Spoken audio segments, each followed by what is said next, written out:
I found my wife's obituary. She's sitting in the next room. I used to think I had a normal life. Quiet job, peaceful house, someone I loved by my side. We made coffee in the mornings, watched dumb shows at night, laughed about nothing at all.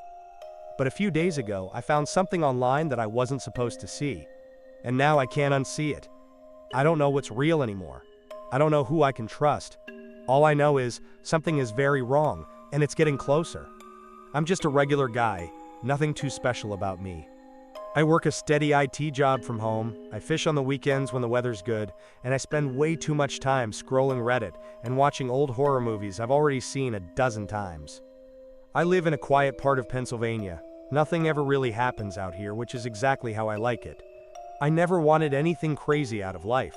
Just peace, a few close friends, and someone to come home to. That someone ended up being Emily. I met her about 5 years ago, at a hardware store, of all places. I was trying to find the right kind of screws for this wobbly-ass bookshelf I was putting together, and she just showed up out of nowhere. She looked at what I was holding and said, "Those are gonna split the wood. Try these instead." And just like that, we started talking. Emily had this calm, soft-spoken vibe. She wasn't flashy or loud. She was warm, steady, like someone who made the room feel quieter just by being in it. We hit it off pretty fast. Dinner dates turned into weekend trips. Weekend trips turned into living together. Eventually, we got married in a tiny backyard ceremony. Just a few close friends, simple and quiet. Just like us. She's an artist. Well, kinda. She doesn't sell her stuff or anything, but she paints these surreal dreamscapes. Dark forests, faceless people, abandoned places. I never understood what any of it meant, but they always felt heavy, like they had secrets in them. Our life was good, predictable. We had routines, little inside jokes. Our Sunday morning coffee ritual. We'd take walks in the evening, she'd hum some old tune under her breath, and I'd pretend to know the words. I didn't think I had anything to worry about until last week. When I Googled her last name, it started like any other quiet evening. Emily had gone upstairs early. She said her head was hurting, probably from the paint fumes. I stayed downstairs on the couch, half watching a fishing video on YouTube, half scrolling Reddit. You know how it goes. 1 minute you're reading dumb comments, the next you're looking up Civil War ghost towns for no reason at all. I don't really know why I did it. I was just sitting there, kind of zoning out, and this thought hit me out of nowhere. I wonder what comes up if I search her last name, not in a suspicious way or anything. More like idle curiosity, like maybe I'd find some old family tree, or a weird mugshot from when she was in college, or, I don't know, something funny to show her. So I opened a new tab and typed, Emily, redacted, obituary. I know how that looks. I was just messing around, I swear. At first, it was nothing. A couple dead links, maybe a person or two with the same first name in other states. Then I scrolled down, and my stomach dropped. It was a page from a local newspaper archive. Obituary, Emily Ann, died September 14, 2016. I clicked it without thinking. The page loaded slowly, like it was daring me to look away. Her photo was at the top of Steen, not someone who looked like her, not a maybe it's just a resemblance kind of deal. It was Emily, same warm smile, same hazel eyes, same tiny mole under her left eyebrow. The write-up said she had loved painting, especially dark nature scenes with hidden details. It said she was quiet, but thoughtful. It said she had a husband and a small circle of friends who miss her terribly. Date of birth? October 8, 1989. The same birthday I had memorized years ago. I actually said out loud, "What the hell is this?" I scrolled back up to the photo again. My hands were cold. I could feel my heart beating in my teeth. Clemé. That's when I heard footsteps behind me. It's a mistake. It has to be a mistake. Sals. That was the first thing I told myself. Some other woman named Emily Ann. Maybe someone used her photo? Maybe it's AI generated. Maybe it's a cruel joke. A scam site. A data error. What's A? I clicked on the photo and zoomed in. What's A? The tilt of her head. The little freckle at the top of her cheek. The necklace she always wore. The silver one with the tiny leaf charm. She was wearing it in the photo. I felt this weird pressure in my chest, like someone had pushed all the air out of the room. My hands were still cold, and I realized I was gripping the laptop way too hard. My knuckles were white. What are you looking at? Her voice nearly made me drop the computer. I spun around in the chair. Emily was standing in the doorway, barefoot, hair a little messy from sleep. She looked so normal. So here. My brain was lagging. I couldn't think straight. I slammed the laptop shut out of pure reflex. "Jesus, you scared me," I said, trying to smile. "Didn't mean to," she said with a little laugh. "You looked like you were about to fall into the screen." I scratched the back of my neck, keeping my body between her and the laptop. "I was just, looking at fishing gear," I lied. "Thinking of hitting Lake Erie this weekend, you know." She nodded, not really caring. "You okay? You look kinda pale." "Yeah," I said quickly. "Just tired. Long day. I think I'll go lie down for a bit." "Okay," she said softly, still watching me. "You want tea or anything?" "Nah, I'm good. Just need a minute." I walked upstairs with my heart trying to punch through my ribs. My ears were ringing. I didn't even remember putting my phone in my pocket, but it was there. Quenti. And the second I shut the bedroom door behind me, I pulled it out and opened the browser. Quenti. I had to know more. I sat on the edge of our bed, barely breathing, staring at the glow of my phone screen like it was some cursed object. I could hear Emily downstairs in the kitchen, something clinking, maybe the kettle, but it felt like we were miles apart. I opened Google again and typed the same thing. Emily Ann, obituary 2016. Same page, same photo, same bio, same death date. I scrolled down this time, past the obituary. There were comments, tributes from people I'd never heard of. "Miss you, Em. Not a day goes by. You were the best part of high school. I still remember your laugh. 7 years later, and it still doesn't feel real. We love you always." 7 years. Hella clicked on a few names and ended up on their social media pages. Most hadn't posted about her in years, just those anniversary-type messages. But they were there. Real accounts. Real people. One girl had posted a group photo. There she was again. Emily, standing in the middle of a bunch of kids in front of what looked like a high school art display. Same face, same posture, same damn necklace. The caption? "Miss you, Em. Can't believe this was the last picture we ever took together." Dated September 13th, 2016. That was the day before the obituary said she died. Abasurabula. I suddenly felt nauseous. I had to put the phone down. Abala. I rubbed my face hard, like that would somehow shake it all out of me. But my hands were sweating, and my mouth had gone dry, locked. It couldn't be her. It didn't make any sense. I just talked to her. She was downstairs making tea. She kissed me goodbye this morning. She left paintbrushes in the sink. There's no way. Creak. The bedroom door slowly opened halfway. I froze. For a couple seconds, nobody came in. Just the door, yawning open into the dim hallway. Then I saw her silhouette. "Hey," Emily said gently, stepping in. "You okay?" I swallowed hard. My throat felt tight. "Yeah, just tired. Better now." She tilted her head, just slightly. Her face was half in shadow. "All right," she said. "Let me know if you need anything." She closed the door. I didn't move for a long time. I couldn't stop staring at the phone. I was down the rabbit hole now, clicking through old posts, tribute pages, tagged photos. There was one with her at a lake, holding a sketchbook and laughing. It looked like something I might have taken, only it was posted in 2014. I had this buzzing in my ears, like static. My mind kept trying to make room for explanations, to build a bridge between what I knew and what I was seeing. But nothing fit. Everything felt off. Skewed. And then it happened. Creak. The sound sliced through the silence, a long, slow groan of wood and metal. I looked up. The bedroom door had opened. Just a little. Maybe a third of the way. Pot.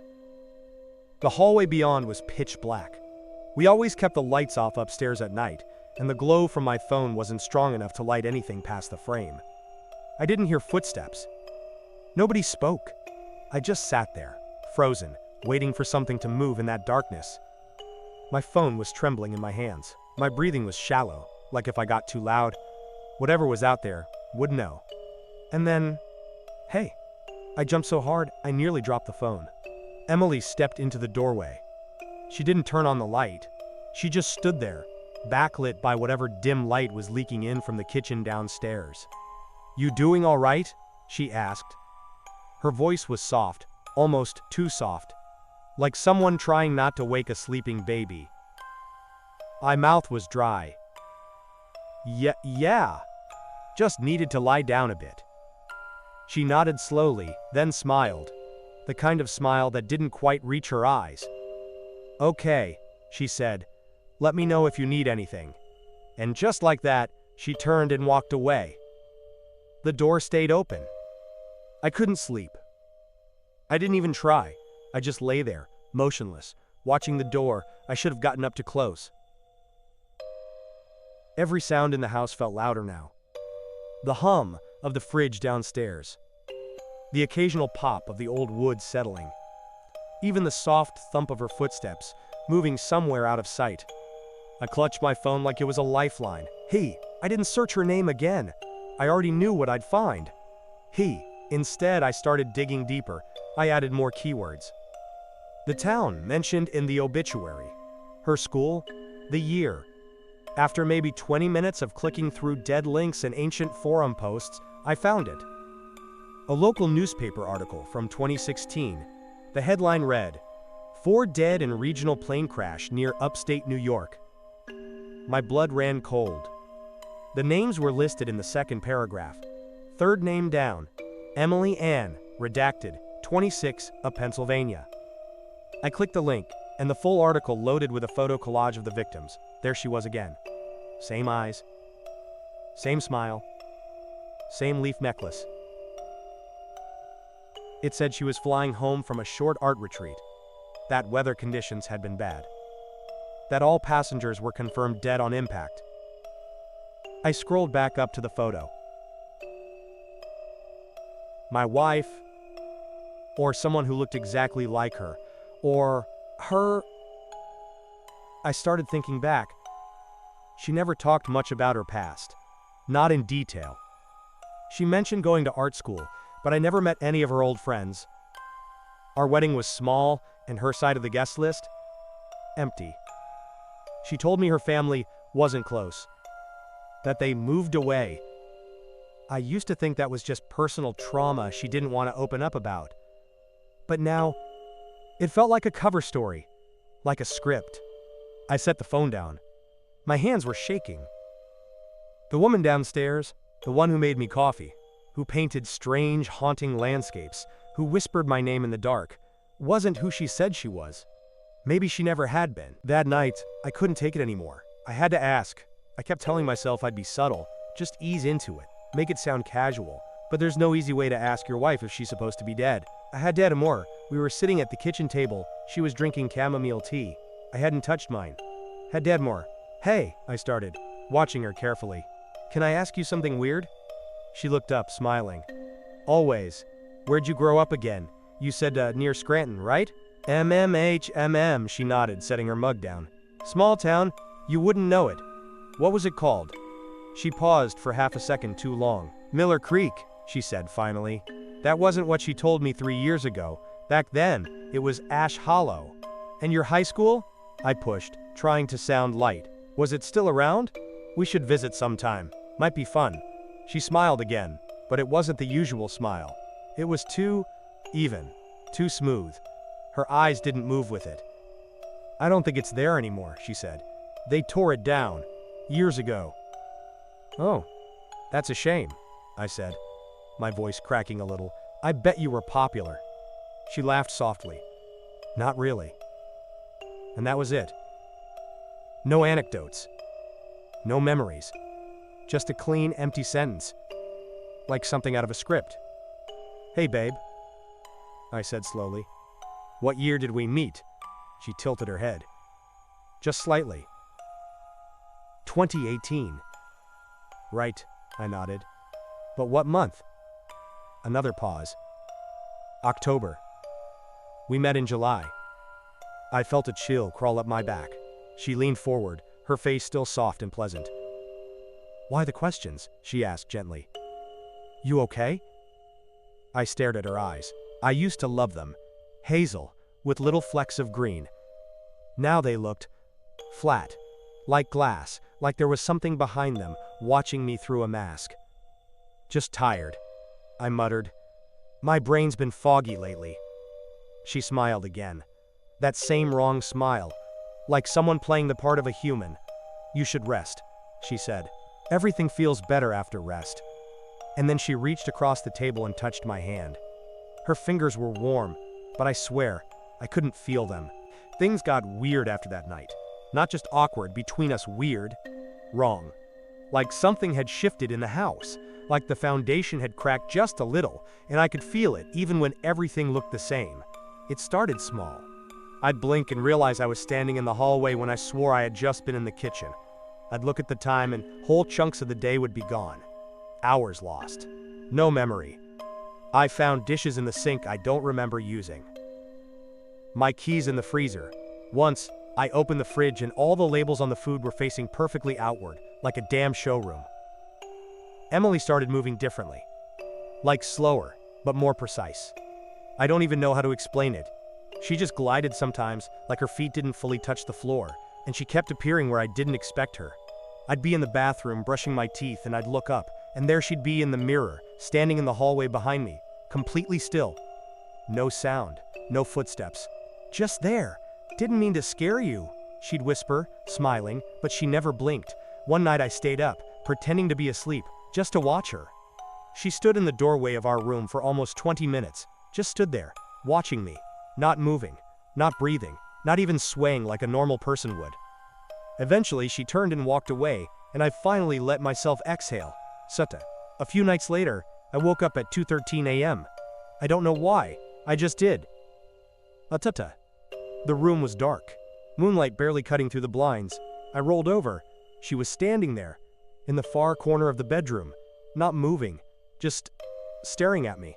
I didn't say anything, didn't move. I just looked back. Dal.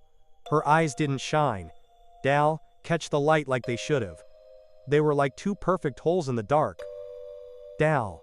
And then, as if reading my thoughts, she smiled. That same too smooth, too empty smile. And I finally understood. She knew. I don't know how long it's been since that night. Normal days blur together now. The clocks in the house don't seem to match anymore. My phone dies faster than it should. The windows don't show the same weather outside from room to room. Emily still smiles like everything is fine. Sometimes she hums while she paints. Mep. The paintings are getting darker. A new one appeared in her studio this morning. I swear I never saw her working on it. Well, it's me. Sleeping. In bed. With her standing over me. Watching. Fun. She never used to paint people. Fun. I've stopped asking questions. There's no point. Every time I bring something up, she tilts her head and says, "You're not feeling like yourself, are you?" And the way she says it, like she's not concerned, but amused. I've gone back and reread the obituary a dozen times. Every detail still matches. Same birth date, same hobbies, same friends. Still mourning her. And I found something I hadn't noticed before, a comment at the bottom. One sentence. It still doesn't feel real. I keep thinking she's just in another room. What if she is? Hatted. What if I died and she pulled me back? What if this isn't our home? God probisen. What if this whole house is just a copy of my memory, stitched together by something that wanted me to feel safe until it didn't? I looked in the mirror yesterday and didn't recognize my own reflection. Neebaz. It blinked out of sync with me. Neebaz. I don't think I'm alive anymore. Or maybe I am, and I just wasn't supposed to be. Ra. I'm writing this here because I need someone to read it. I need someone to tell me I'm not crazy. That they've seen something like this. That I'm not just trapped in some echo of my own life. If you're reading this, please, just tell me you believe me. Even if it sounds insane. Even if it sounds impossible. Just tell me I'm real. I tried to leave last night. I packed a bag, grabbed my keys, opened the front door, but there was no outside, just hallway. Long, dim, and endless. I walked for what felt like hours. Reason, no windows, no turns. Reason, just the same faded wallpaper repeating like a glitch. Reason. This morning, the bag was gone. Reason, so was my phone. Resanayam.